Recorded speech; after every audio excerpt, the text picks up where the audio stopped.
तिकडे Maratha versus OBC, Dhangar versus आदिवासी, हे झगडे लावून त्या फडणवीसाचं सरकार, देवेंद्र फडणवीसाचं सरकार झगडे लावून आपसात मारामारा करायला लावेल आणि उद्या आरक्षण बंद करून टाकेल. म्हणून बहुजनांनी हुशार राहिलं पाहिजे. या नालायक लोकांना साथ देण्याची गरज नाही, जे मूळ आरक्षणावर कपले आहे. आरक्षण बंद करण्याचा घाट आहे त्या पक्षाची, भारतीय जनता पक्षाची आयडियोलॉजी काय आहे, त्यांचे विचारच आरक्षण समूळ नष्ट करायचे विचार. ते तुमच्या आमच्या होऊ शकत नाही.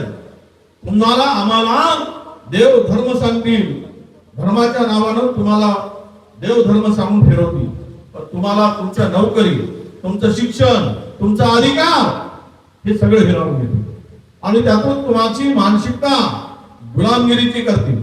या राज्यातील आदिवासी, दलित, ओबीसी बहुसंख्य लोकांना हे 2-4%, 5% लोक गुलाम बनवण्याच्या तयारीमध्ये आहेत आणि तुम्हाला गुलाम बनवण्याची तयारी त्यांची सुरू झाली.